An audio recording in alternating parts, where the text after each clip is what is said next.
আজকে আমাদের নিরামিষ দিন, কি বানাবো খুঁজে পাচ্ছিলাম না আমি। হঠাৎ আমার মনে পড়লো যে পটল আছে যখন, তাহলে একটু দই পটল বানিয়ে ফেলি। চলো তোমাদের সঙ্গে দই পটলের রেসিপি শেয়ার করি। দই পটলের জন্য আমি 6টা পটল নিয়েছি। পটলগুলো আমি এইভাবে ছুলে তারপরে কেটে কেটে নিয়েছি 6টাকেই। এবারে আমি লবণ আর একটু হলুদ মাখিয়ে 10 মিনিটের জন্য রেখে দেব। 10 মিনিটের জন্য এটা আমার রেস্টে থাকবে। এবারে দই পটল করব, দই তো লাগবেই। এই যে আমার দই, গলা বাটি দই নিয়েছি, আর এই 7-8টা কাজু বাদাম নিয়েছি। এই দুটো পেস্ট করব, আর আদা আর কাঁচা লঙ্কা পেস্ট করেছি। কাজু আর দইটা পেস্ট করা হয়ে গেছে। এদিকে কড়াই আমার তেতে গেছে, কড়াইতে আমি সর্ষের তেল দেবো। আমি সর্ষের তেলেই রান্নাটা করব। এবার পটলগুলো আমি ভেজে নেব। পটলগুলোকে আমি উল্টে পাল্টে ভেজে নেব। লাল লাল করে ভাজা আমার হয়ে গেছে। এবারে আমি তুলে পটল ভাজাগুলো সব তুলে নিলাম। এদিকে একটা মশলা রেডি করেছি। এদিকে জিরে, ধনে আর একটুখানি লঙ্কা। এবার জল দিয়ে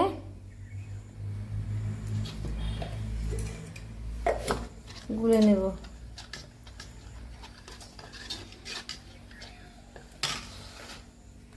এবার ওই তেলেই দিয়ে দেবো গরম মশলা, এলাচ, লবঙ্গ 3টে এখানে দিয়ে দেবো।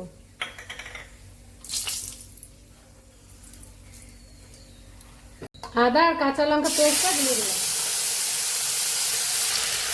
দিয়ে দিলাম মশলাটা।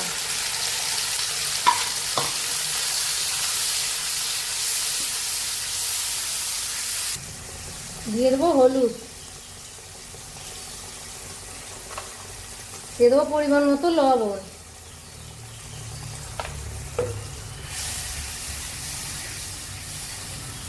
দিয়ে দেবো কাশ্মীরি লঙ্কার গুঁড়ো।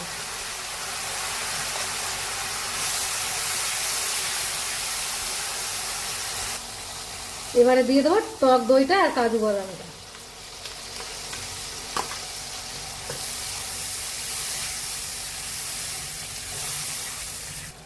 দিয়ে দিলাম একটুখানি চিনি।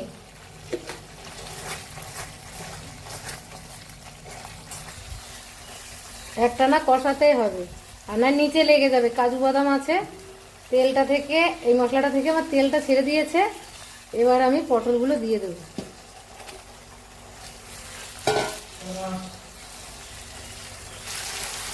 অল্প একটু জল দেবো।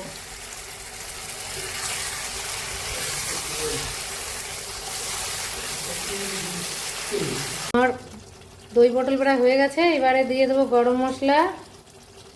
একটুখানি গরম মশলা দিলাম, আর দিয়ে দেবো একটু ঘি।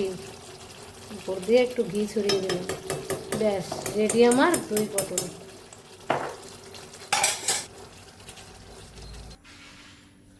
এই দেখো আমার দই পটল রেডি। তোমাদের যদি আমার এই রেসিপিটা ভালো লেগে থাকে তাহলে একটা লাইক, কমেন্ট, শেয়ার করে দিও।